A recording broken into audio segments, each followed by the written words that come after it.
S'ka rëndësi ku ndodhesh. Ne vim tek ti. ICF Tirana. Doja që ndaja diçka me ju sot, e cila titullohet Paqe përdej çdo zgjuarësie. Është nga vargu tek Filipianët ku Zoti premton se do të na japi paqe përdej çdo zgjuarësie, përdej çdo njohurie.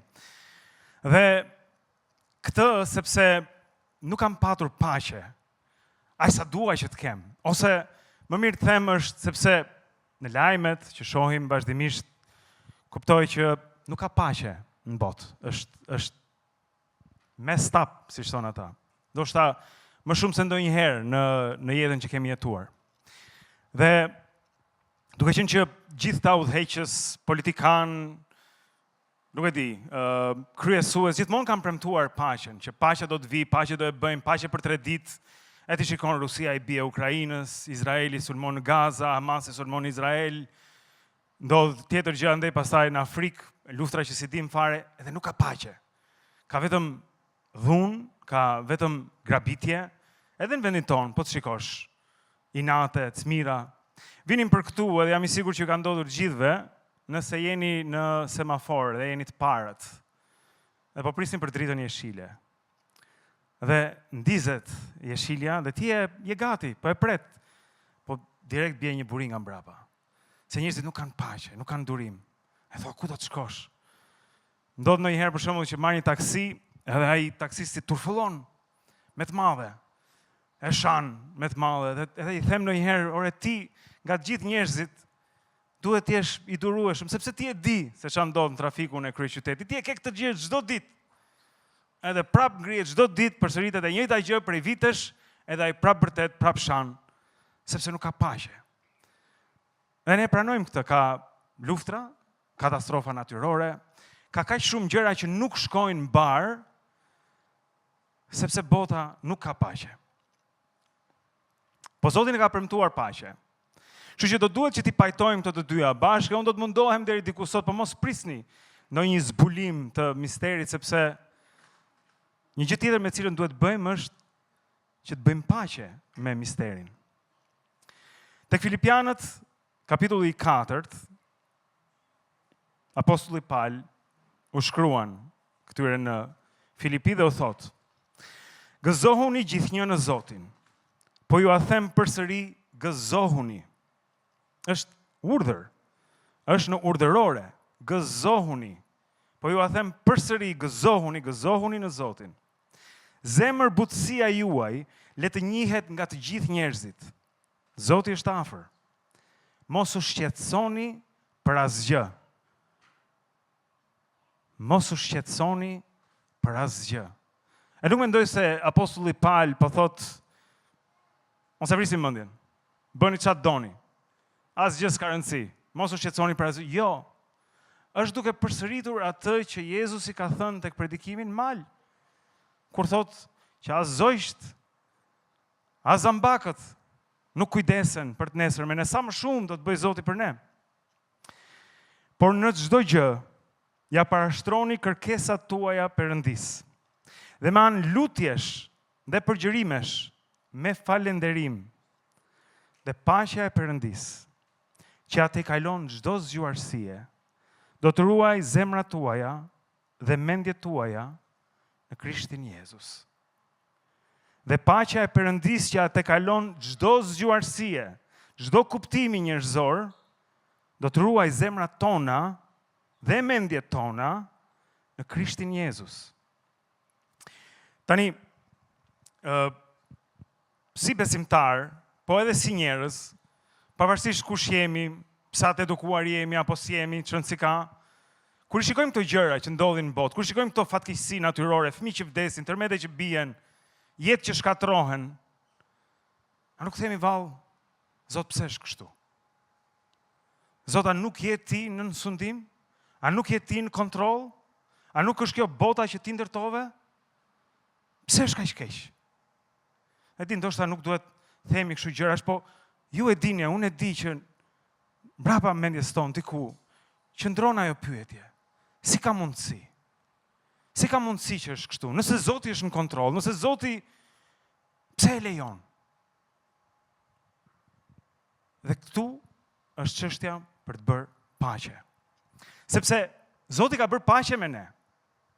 Zoti na ka pranuar ne, ashtu siç jemi, me gjithë mëkatet tona, me gjithë cenet tona, me gjithë ripërsëritjet tona të njëjtave gabime, Zoti ka bërë paqe. Ka dërguar birin e tij, ka larë me gjakun e tij mëkatet tona, ka marrë mbi vete sëmundjet tona dhe ka bërë paqe me ne. Jemi të papërkryer, të padenj, pa i thotë jani këtu, ju jeni bitë e mi. Po pyetja është, a kemi bërë ne paqe me Zotin? Kur pyesim, Zot, pse është kështu? Zot, pse? Edhe është ai dyshimi që bren, duke sikur ne nuk jemi në paqe. Duke sikur ne kemi nevojë gjithashtu të bëjmë paqe me Zotin. Kam përshtypjen si një rrugë me dy kalime, ai vjen tek ne, po duhet edhe ne të shkojmë tek ai. Ai ka bërë paqe me ne, po duhet edhe ne të bëjmë paqe me atë. Po si mundemi? Unë nuk mendoj se ndonjëri nga ne e ka kapacitetin që t'u jap përgjigje këtyre pyetjeve. Nuk mendoj se ndonjëri nga ne ka urtësinë, dijenin, thellësinë, lartësinë, gjerësinë që të kuptojë pse gjërat janë kështu siç janë. E të bësh paqe do thotë pranosh edhe gjërat që ti nuk i kupton. E të pranosh që Zoti është në kontroll pavarësisht se duket ndryshe. Sepse gjërat duken ndryshe, por ai prapë është në kontroll. Është sikur keni parasysh, mund të mësosh një qenit vjetër, nuk i mëson, kemi pasur një qen që i hidhje topin, e sillte, po nuk e lëshonte nga goja. E duhet të thoshte, duhet ta lëshosh nga goja, në mënyrë që të ta hedh prap. Ai donte që ta hedhje prap, po nuk donte ta lëshonte nga një kohë. Ai ti thua, "Bulla, duhet ta lëshosh topin në mënyrë të ta hedh prap." Tund bishtin, qesh, si thua, zgërdhiet me topin në gojë, nuk e lëshon. Dhe ai se merr vesh këtë gjë. Është sikur ne nuk i kuptojmë dot të gjitha. Dhe unë nuk mendoj se Zoti zemrohet me ne kur ne nuk kuptojmë dhe ne themi, Zot, pse është kaq keq? Zot, a jeti në kontroll? Kur ne dyshojmë, e ne dyshojmë vazhdimisht.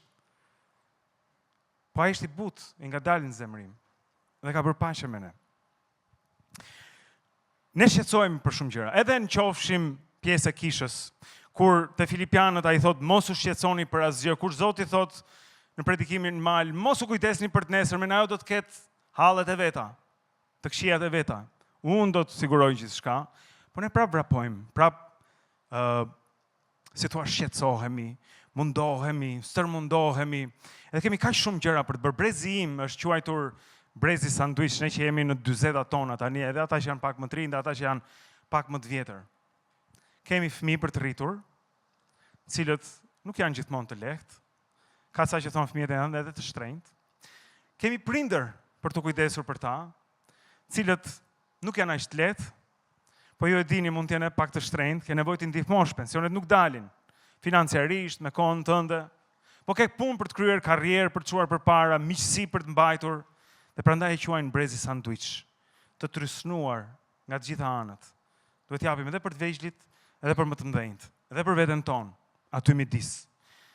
Dhe stresohemi, dhe stërmundohemi, dhe harrojmë që Zoti është në kontroll. Dhe harrojmë se nuk duhet shqetësohemi për asgjë, dhe fillojmë shqetësohemi për gjithçka. E nuk na zë gjumi natën, ndonjëherë kush ka pasur ndonjëherë mungesë gjumi natën për shkak problemesh hallesh. Ai më i vogli atje, dhe unë këtu. Dy veta. Sepse kështu është, por dua që ta lexojmë këtë sepse më pëlqen të lexojmë nga Ungjilli sipas Mateut, pikërisht tek predikimi në mal, vargu 6, thotë, prandaj po ju them mos u shqetësoni për jetën tuaj, për atë që do të hani ose do të pini, as për trupin tuaj, për atë që do të vishni. A nuk është vallë jeta më me vlerë se ushqimi dhe trupi më me vlerë se veshja? Vini rezojsh të qiellit. Ata nuk mbjellin, nuk korrin dhe nuk mbledhin në hambare. Megjithatë, Ati juaj qiellor ju ushqen.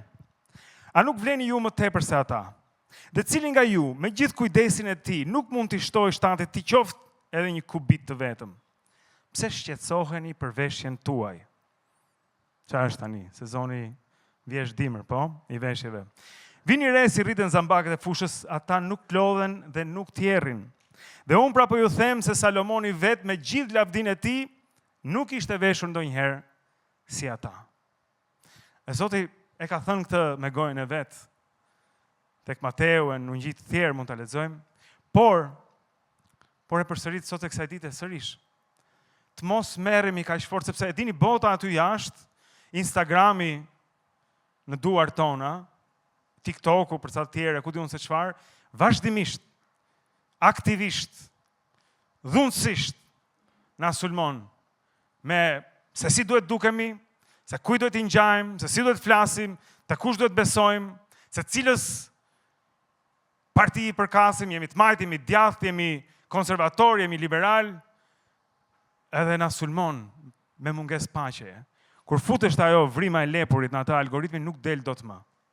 Dhe njerëzit këtu në Shqipëri, makinë sa më e madhe, veshje me sa më shumë marka, luks që shfaqet. Po asnjëri nuk arrin te Salomoni. Asnjëri nuk arrin tek bukuria e zogjve në qiell. Vetëm se ky është bërë obsesioni i kohës që jetojmë, materializmi. Sa të madhe kam shtëpinë, sa të madhe kam makinën. Mbajmën një herë kur punoja tek Aba Center. Dhe shkoja te Coini sepse kisha një orë pushim, pastaj duhet ngjitesha prap lart, kur binte shi, ishte një mënyrë për të vrarë kohën. Dhe mbaj mend mbas shpinës time, unë po shikoja aty përdall, binte edhe turp, kështu se unë përgjithsisht shikoja. Dëgjoj 2 djem, 3 djem, ishin 3, po dëgjoj 2 prej tyre. Që do pas kanë ardhur. Kanë ardhur. Dhe ishte seksioni i kputësve. I pash me bisht syrit, mosha ime, pra 40 vjeç, se kjo ishte ca vjet më parë. Dhe më bën, ishin burra të rritur shumë të entuziazmuar që kishin ardhur. Dhe i kërkuan për numrin 42, kështu që e kuptova që ishin kputës. Dhe u solla vërdall, pastaj prita që të largoheshin ata dhe kurreshtar, siç jam, pak më vonë u afrova atje dhe i gjeta ishin një palë kambale Balmain, ishin deri këtu me disa togza, zeza, që s'mund t'i vishin me asgjë përveç se me xhinse, po themi, edhe xhinset duhet të jenë të grisura, dhe kushtonin 3 milion lekë të vjetra. 3 milion e 200.000 lekë, për qenë eksakt. E mbaj mend sot e kësaj dite. Ja për çfarë shqetësohen burra të rritur atje jashtë, ja se si mund të shpenzojnë, kur i kanë, nuk e di se si, 3 milion e 200.000 lekë të vjetra për një palë kputës, me cilat fluturon me sa duket. Po gjithsesi. Për çfarë duhet shqetësohemi ne? Ka një tek Luka, nëse mund të rresh momentin atje, është ajo historia e Martës dhe Marisë. Keni parasysh Marta dhe Maria janë 2 motra. Jezusi është duke kaluar dhe Marta e fton në shtëpinë e saj, thotë, mësues, eja tek unë. Dhe shkon Jezusi bashkë me tijet, ishte me entourage-in e vet, se djalë kull ka qenë dhe mbetet. Dhe Maria shkon dhe ulet pranë tij dhe dëgjon Jezusin që flet. Marta ndërkohë po bën gjithë ato përgatitje, do që ta nderoj mësuesin e njohur, edhe në një moment caktuar lodhet, ufe, buf, merr, nxirr, keni parasysh. Marta duhet të ketë qenë korçare. Dhe i thot, Jezus, a nuk po bën gabim motra ime? Keni parasysh. Dhe Jezus i thot, jo, thot, Maria po bën gjën e dur. Maria po më dëgjon mua. Ti, Marta, po ja fut kot. Duke u marrë me këto, duke u munduar të na ngopësh me fasulet e tua pllaqi. Dhe kjo është mësimi i vogël atje, ne mundohemi, të stërmundohemi, të përpiqemi që të arrim vetë çdo gjë, të bëjmë gjërat ashtu siç duhet, që kisha të jetë plot, e ku di unë, shtëpia jonë të jetë e begat, hambarët tanë të jenë plot. Dhe Zoti thotë, jo, nuk është kjo mënyra. Maria kishte idenë e saktë, ulej dhe dëgjonte. Marta pastaj ndoshta e mori atë mësim. Po çfarë është paqja? Çfarë është paqja që ne duhet kemi dhe si mundet ne bëjmë paqe me Perëndin, me që ai e ka bërë paqen me ne? Si mundet ne ta kapërcejmë këtë dyshimin? Ka shumë dyshime. Del njëri thotë, hey, planeti është 100 milion vjeçar. Ti thua, unë kam 4000 vjet në Bibël nga fillimi. Si mundet ne ti pajtojmë këto gjëra me njëra tjetrën? Si mundet ne, ja, është 4000 apo 4 milion vjeçar? Sa është? Çën si ka? Unë them, çën si ka? Se në misterin e Perëndis, gjëra që ne nuk mund t'i kuptojmë, nuk mund t'i shpjegojmë, nuk mbahet hesap, sepse është tepër e thellë për kuptimin tonë. Tani vajza ime e vogël që shkoi me fëmijët atje është 6 vjeç dhe kur vera mbaroi, këtë muaj, fillimin e këtij muaji, Më thot, kur vjen Krishtlindja? Kur vjen Krishtlindja? Dhe babi dhe sa do, dhe ajo nuk e ka ende të qartë. Punën e sa janë 100 ditë apo s'janë. E I thash, janë pak më shumë se 100 ditë në atë. Dhe pastaj më pyet nesmen, e thash, 99 ditë, 98 ditë, e kështu me radhë, po më ka pyetur një 6 herë tani këtë muaj, se kur vjen Krishtlindja. Dhe doja të flisja pak për pemën e Krishtlindjes, se cila çuditërisht për një muaj nga viti, zë vend në mes të shtëpive tona. Dhe nuk habit askënd. Ti hap një shtëpi, një pish është atje. Sa për jush e blejnë plastike pemën? Plastike, po? Kush nga ju shkon e pret vetë në pyll? Vetëm ai çuni atje, që s'flen natën, po. Kush e blen natyrale? Natyrale, kemi bler, po. Ne mund të ketë të dyja duart herë plastike e natyrale, si mbas vaftit, siç na gjendet. Por natyrale apo plastike, pema e Krishtlindjes, është një pemë e vdekur. Është një pemë kulturore, po themi. Është e bukur, mua më pëlqen, mund të vësh dhuratat e poshtë, poçat, ta plesh për bore, ku diun se çfarë, pastaj ka dhe një garë prap Instagrami, kush e bën më të bukur, cila është moda e këtij viti, këtë radhë bardhë, njëherë roz, njëherë kështu, njëherë ashtu, po është një pemë e vdekur, edhe kur është natyrale, është e prerë dhe qëndron aty. Nëse ajo do të çolte boçë të reja, pema e Krishtlindjes në shtëpinë tonë, do të ishte një mrekulli. Thrisni mua, Top Channel, vinë bëjmë një kronik atje. Pema e Krishtlindjes bën boçë të reja, mbasi është prerë në pyll. Apo në mrekulli akoma më mirë, kur tjetë plastike të bëj boçë. Besimi ynë nuk duhet të jetë sa do I bukur nga jashtë e I zbukuruar si pema e Krishtlindjes. Duhet të jetë me rrënjë. Duhet të jetë I qëndrueshëm. Këtë është çfarë Perëndia kërkon. Thot, vini besimin tuaj në mua. Ngulni rrënjët tuaj në mua. Atëherë nuk do të ketë asnjë habi nëse kjo pemë do të çel fryte. Po pema e Krishtlindjes nuk ka për ta bërë.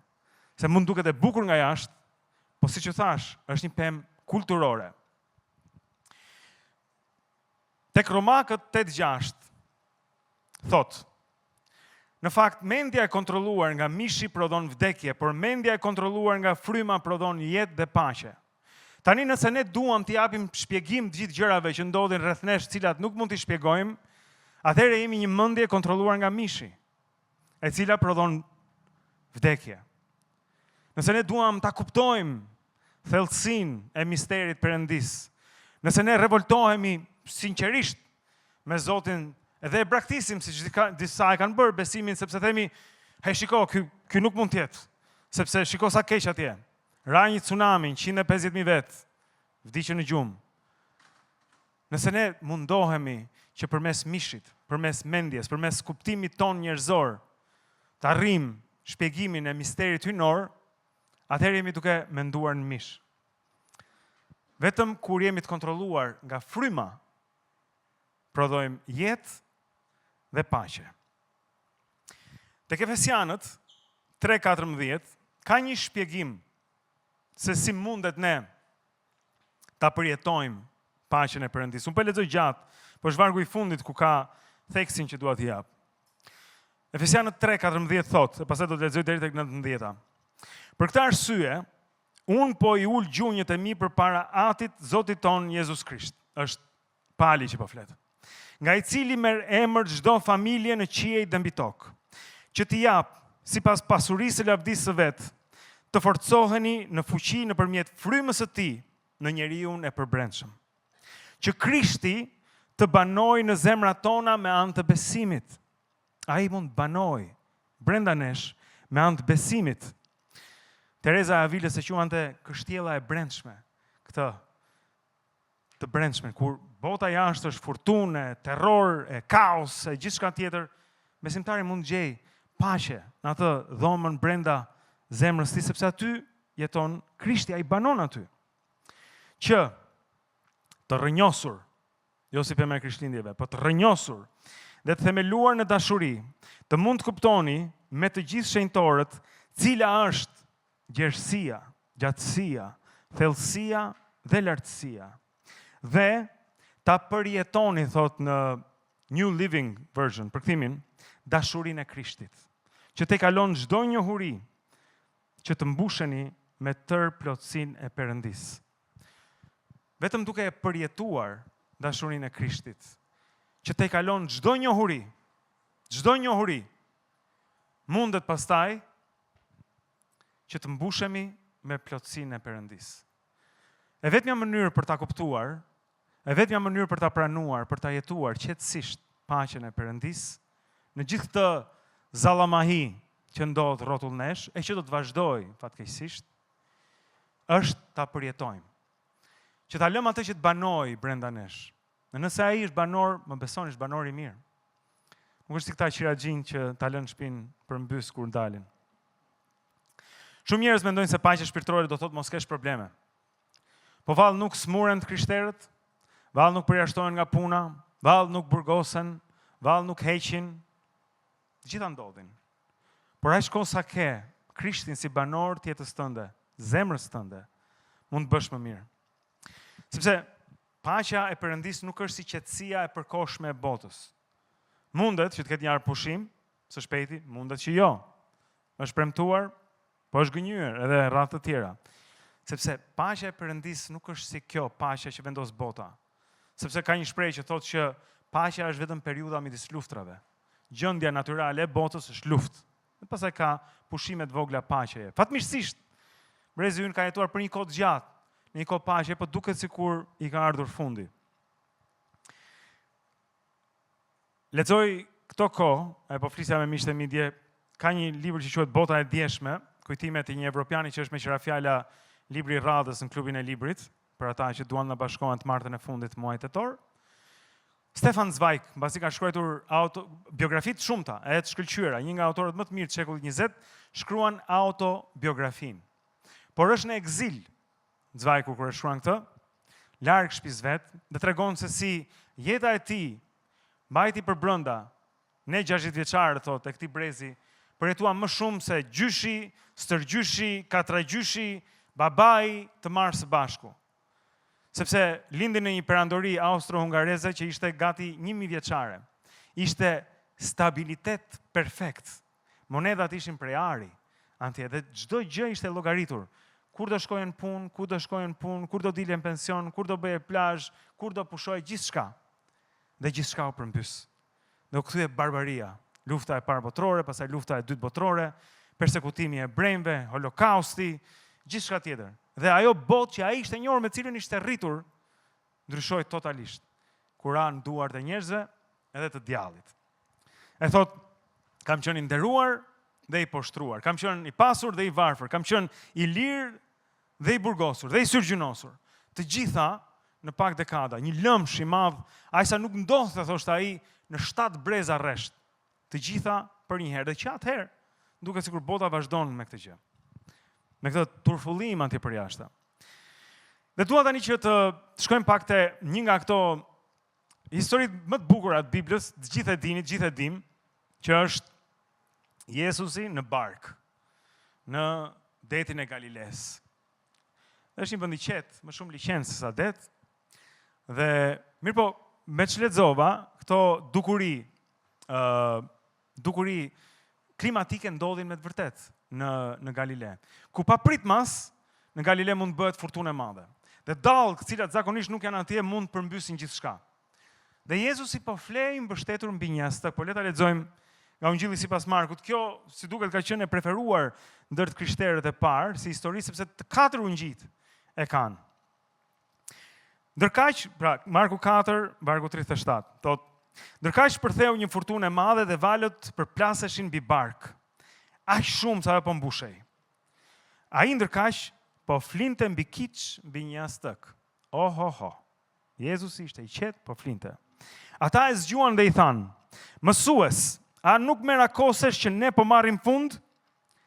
Dhe ai si u zgjua, e qortoi erën dhe i foli detit. Pusho, fashitu. Dhe era pushoi dhe u bë bunace madhe, u bë qetësi e madhe. Atëherë ai u tha atyre, pse jeni kaq frikacak? Vallë, si nuk keni besim? Çka mund ma thot mua çdo ditë? Me të drejtën dhe me të drejtë. po si ka mundësi që bëhet dallgë e madhe dhe barka po mbytej, po mbushej me ujë. Dhe ky flinte, mësuesi flinte atje. Si mund ta lexojmë? Unë kam dy interpretime, dhe një të tretë, po ndoshta për një herë tjetër. Po dy mënyra për ta parë këtë. Krishti që fle përfaqëson paqen në brendësinë e shpirtit të njeriu që beson tek Zoti. Siç thoshte apostulli, pra, Krishti banon brenda nesh. Në mes të furtunës, ai është në gjumë, ai është i qetë, ai është i pashqetësuar. Sikundër ne në mes të furtunave të jetës tonë, për plasjeve, tallazeve, të cilat me siguri do vinë. Uroj sa më pak, por me siguri do vinë. Ne mund të qëndrojmë të qetë. Zoti nuk na ka thirrur në ankth. Zoti nuk na ka dhënë frymën e frikës. Zoti nuk na ka dhënë frymën e panikut. Edhe ne e dim që ka besimtarë cilët janë në panik, janë ankth, duan të kontrollojnë çdo gjë, duan të tregojnë çdo gjë, edhe futen betejë televizive ndonjëherë në sheshe për treguar se si duhet jetë, e si mund të jetohet. Por nuk na ka thirrur Zoti as në panik, as në ankth, as në luftë. E nëse shikon armët e besimtarit, asnjëra prej tyre nuk është prej hekuri. Asnjëra prej tyre nuk është armë e mënyrës se si bota lufton. Kemi të tjera armë. Dhe Jezusi është i qetë. Dhe jam i bindur, edhe pse në disa piktura mund ta shikosh si Vojokushin dikur në të ngritur kështu, që po i bie. Ndoshta jam gabim. Po unë mendoj që ai tha vetëm pusho, fashitu. Nuk ishte nevojë të klithte erës. Nuk ishte nevojë të bërtiste detit që të qetësohej. Qetësisht, në mënyrën e tij, siç kur shëronte për shembull. Pa lutje me ulërima, pa vetëm duke i prekur, vetëm duke butësisht kryente mrekullit. Qetësisht kryente mrekullit. Mendoj që një cilësi e Krishtit, që Pali thotë imitoni mua, se unë jam imituar si ti, po edhe nga ajo që mund marrim nga ungjit është që gjërat janë bërë qetësisht, pa e ngritur zërin. Një herë shkoi dhe e ngriti zërin, mori kamzhikun, ishte në tempull kundra pushtetit. Vetëm kundra pushtetit, jo kundra njerëzve. Që tha lërini fëmijët vinë tek unë. Lërini prostitutat vinë tek unë. Ta gramblesit vinë tek unë. Rrinte me të gjithë. Pa bërtitur, pa ulërir. Nuk kemi nevojë. Që Krishti të banojë në zemrat tuaja me anë të besimit. Efesianë 3:17. Sepse ti je besimtar, pra, nuk do të thotë mos i kesh këto beteja. Ti je besimtar nuk do të thotë se s'do të përballesh me sfida. Kur ke paqen e Perëndis, nuk do të thotë se gjëra do të shkojnë vaj, se nuk do të ketë trafik, se goma nuk do të shpohet kurrë, etj nga këto. Do të përballemi me situatat njerëzore, por aq kohë sa kemi paqen e Tij dhe jemi në paqe me Të, aq kohë sa ai banon brenda nesh, do të bëjmë si kundër ai do të bënte. Kështu që le të mendojmë se ai le të bëhemi imitues të Tij. Edhe shenjtorët më të shquar, edhe apostujt, hoqën shumë keq. Jeta e një besimtari nuk është lëndin me lule. Pali ra disa herë në burg. Mund ta quanim apostulli burgaxhi, dhe si ishte i vetmi. Por ai shkonte atje me gëzim.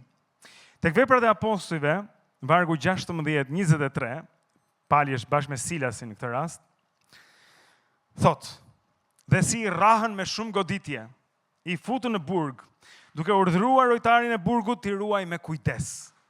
Mbasi i rrahën me shumë goditje. Janë bërë cop. Ky, rojtari i burgut, si mori urdhër të tillë, i futi në pjesën më të brendshme të burgut dhe u ashtrëngoi këmbët në dru. Dhe burgjet atëherë nuk ishin si burgjet sot. Ishin shpesh kavitete, shpesh ishin gropa, të errta. Dhe rojtari, sepse kishte frikë nga autoritetet, mori urdhër që t'i ruante me kujdes, i çoi në qelin më të fundit, andej ku nuk do dilnin dot më. E çfarë ndodhi? Aty nga mesnata, mbasi kishin ngrënë dru mirë gjatë ditës, Pali dhe Sila po luteshin dhe i këndonin himne Perëndis. Sepse ishin rrahur atë ditë, sepse ishin futur në burg dhe nuk e dinin kur do dilnin, këndonin dhe luteshin. Dhe të burgosurit i dëgjonin. Edhe me siguri habiteshin. Dhe Befas u bë një tërmet i madh. Sa që u tundën themelet e burgut dhe në atë çast u hapën të gjitha dyert dhe të gjithëve ju zgjidhen prangat. Nëse e marrim qetë, nëse lëm Zotin të punojë në jetën tona, e sigurt që ai nuk do të vonojë që të përgjigjet. E sigurt se lutjet, se ai e thot edhe te Filipianët që lexuam në fillim, me anë lutjesh dhe përgjërimesh dhe me falënderim. Kështu arrihet paqja, me lutje, me përgjërim, me falënderim. Edhe me këngë, gjithashtu. Këto janë armët e një paqebërësi.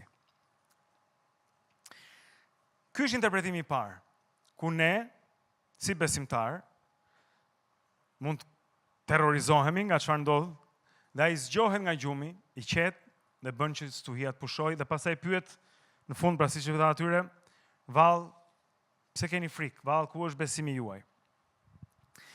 Ka dhe një interpretim tjetër, se mund ta shikosh kështu apo mund ta shikosh ashtu. Në këtë botën e lakmis në cilën ne jetojmë, në këtë botën e Instagramit që ju përmenda pak më herët, në këtë botën e të grumbulluarit. Të gjithë duan të grumbullojnë, të gjithë duan të rriten, të rrisim kompaninë, të rrisim pasurinë, të rrisim katandin. Kanë njëjtën ideologji si kanceri. Qelizat e kancerit këtë kanë, të rritemi, të rritemi, të rritemi.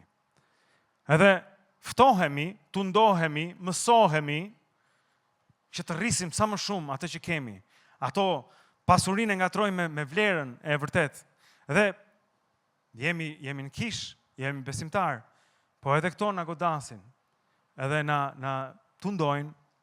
Ndonjëherë harrojmë që është përmes lutjes, është përmes Jezusit, është përmes Tij që mund të rritemi vërtet.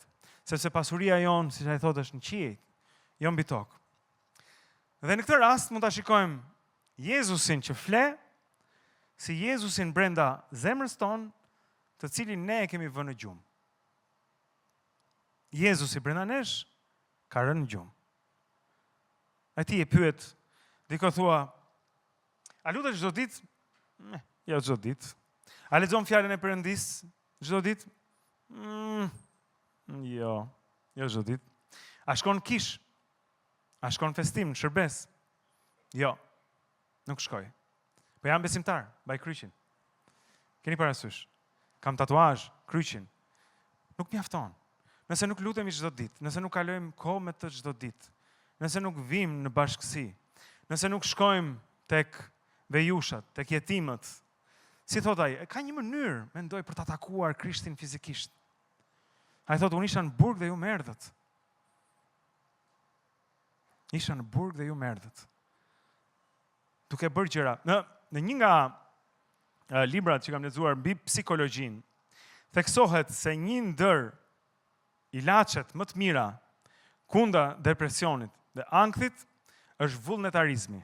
Tani ky është një libër sekular, nuk është një libër biblik, nuk është një libër i krishterë.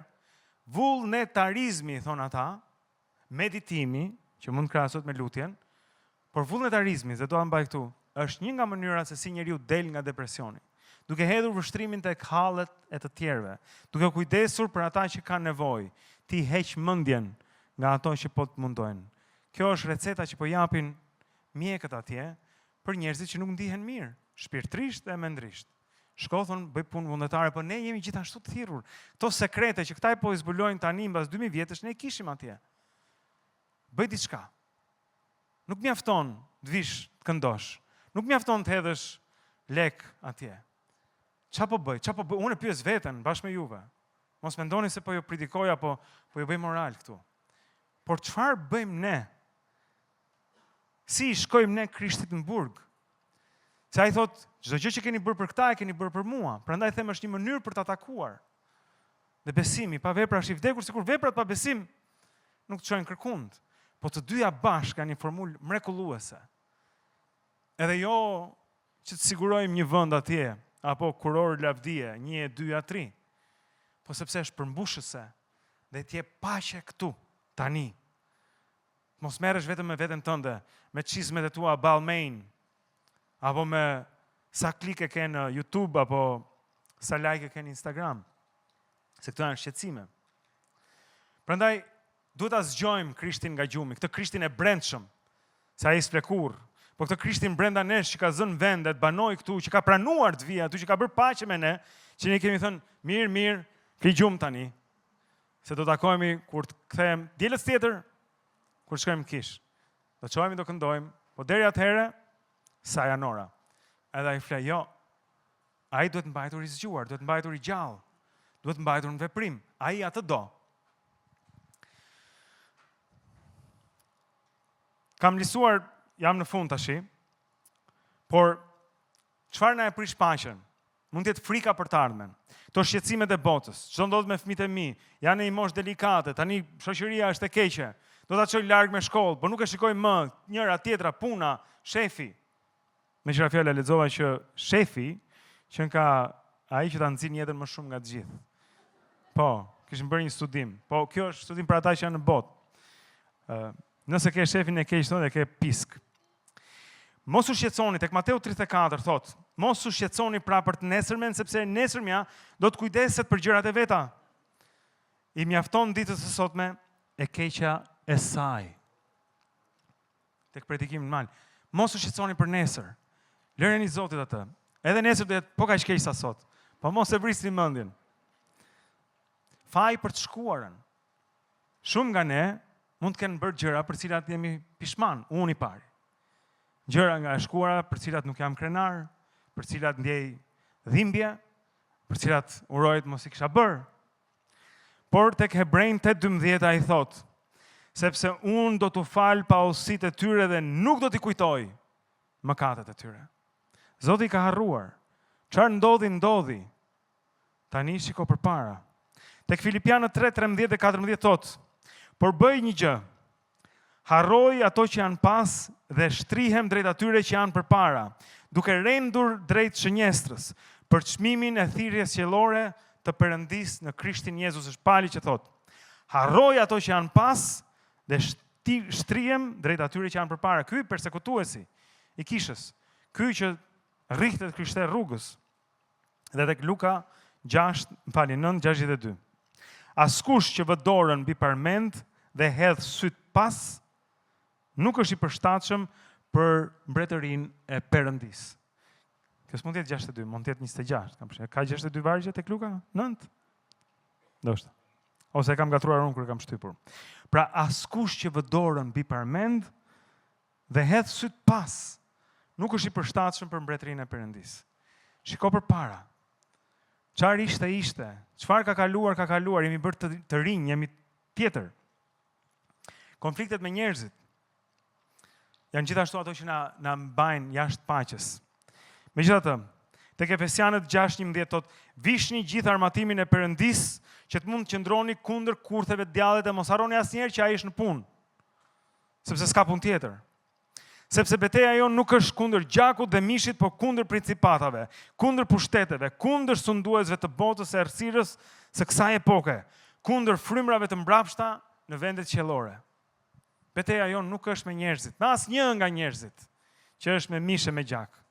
Betejë jonë është me principatat në vendet qiellore, sunduesit e botës e errësirës. Dhe në fund, lum ata që përpiqen për paqen, sepse ata do të quhen bi të Perëndis. Lum paqebërësit, lum ata që përpiqen për paqen. Kështu që unë mundohem, jo gjithmonë ja dal, po jam i sigurt shumë prej jush e bëjnë më mirë se unë. Përpiqemi për paqen. Zoti na thret përpiqemi për paqen. Mos përpiqemi për agresion. Mos përpiqemi për akuza. Mos përpiqemi për për ti shfarosur të tjerët, për ti demaskuar të tjerët, për të treguar vendin atyre në emër të Zotit. Jo, nuk është kjo thirrja jonë. Thirrja jonë është të sjellim njerëzit e Zotit, jo t'i largojmë ata nga Perëndia. Është tregojmë përmes zemër butësisë tonë, siç thot Pali, që ne jemi bijtë e Perëndis. Nuk ka thënë asnjëherë atje përmes muskujve tuaj, përmes gjuhës tuaj të mpret, përmes zgjuarsisë tuaj që i lidhni gonxhe kundërshtarët tuaj në debat, do kuptojeni që jeni bijtë e mi. Jo, përmes zemër butësisë tuaj do kuptojeni që jeni bijtë e mi. Kam dëgjuar një histori të një nëndetseje që nisej në një udhtim në New York, natyrisht si në ndece, po ishte një udhtim trajnimi atje. Edhe gjatë kohës që në ndecja del në det, edhe ky udhtim zgjat rreth 15 ditë, ndodh që ka një furtunë të jashtëzakonshme. Edhe qytetet përplasën andej këtej, dhe deti është i trazuar dhe anijet mbyten. Dhe më në fund, në ndecja kthehet prapë në liman. Dhe e pyesin kapitenin, i thonë, si a bët gjatë stuhisë? Kapiteni thotë, qa stuhie? Sepse ai ishte aq thellë në fundin e oqeanit, sa që nuk u kuptua. Dhe nëse ne qëndrojmë thellë njësoj në paqen e Perëndis, mund ndodhi stuhi mbi ne, mund deti tronditet, mund anijet mbyten, por nëse ne jemi thellësisht në paqen e Zotit, as nuk kemi për ta kuptuar shpirtërisht që ka një stuhi. Dhe le të marrim kohë gjithashtu për të qenë pranë Tij. Lutje, lexim, falënderim, përqendrim, edhe qëndres me Zotin. Nuk bëhet pa u lutur, nuk bëhet pa lexuar, është këtu, është e gjitha këtu. Edhe ne e dim se gjithë kemi pasur ato periudha lulëzuese në jetën tonë ku jemi pranë Zotit dhe ai na flet, edhe e ndjejmë, ne e shohim. Një nga kolegët e mi atje në top kishte një besimtar të ftuar një ditë dhe më thotë, "Ore, këta besimtarët se çka kanë? Se çka kanë këta që unë se kam?" Edhe ishte paqja e Perëndis. E nuhaste ky, që diçka kishte, që ishte ndryshe. Ka një qetësi, thoshte, një vetë siguri, një gjë që vjen me siguri nga Zoti. Le të lutemi një moment së bashku. Zot, lutem që në thellësinë e dashurisë tënde, në thellësinë e mençurisë tënde, na tregosh se si është të jesh në paqe me Ty, e si është të jesh me Perëndinë e paqes. Zot, na mbro nga trazuesit, na mbro nga i ligu, Perëndi na mbaj larg nga njerëzit e këqij, na drejton në udhën tënde, na përdor, Zot, për veprën tënde, për mbretërinë tënde. Na trego, Zot, si shembull, se si është të jetosh me Ty, se si është të jesh biri Perëndis e të jesh pranë Krishtit, sepse Zot, ne mundet me shembullin ton t'i tregojmë botës se çfarë do të thotë të ecësh me Ty në paqe. Na jep ne paqe, Zot, në mënyrë që bota ta njohë paqen tënde dhe të vi pranë Teje. Unë lutem në emrin e Jezus për gjithë në këtë kishë, Zot, që ndërsa shkojnë në rrugët e tyre, në familjet e tyre, në streset e përditshme, në ato betejat e zakonshme njerëzore, Zot, ti të çosh bashkë me ta paqen tënde, frymën tënde, e ti të banosh në zemrat e secilit prej nesh, në atë kështjellën e brendshme, në atë qilarin e brendshëm të verës, Zot, ku ne mund trokasim gotën me Ty, qetësisht, pavarësisht çfarë stuhie ka jashtë. Na mbledh, Zot, pranë fjalës tënde, Zot, na ushqe, na rrit në besim, në lutje, në falënderim e në njohjen tënde. Në emrin e Jezus. Amen.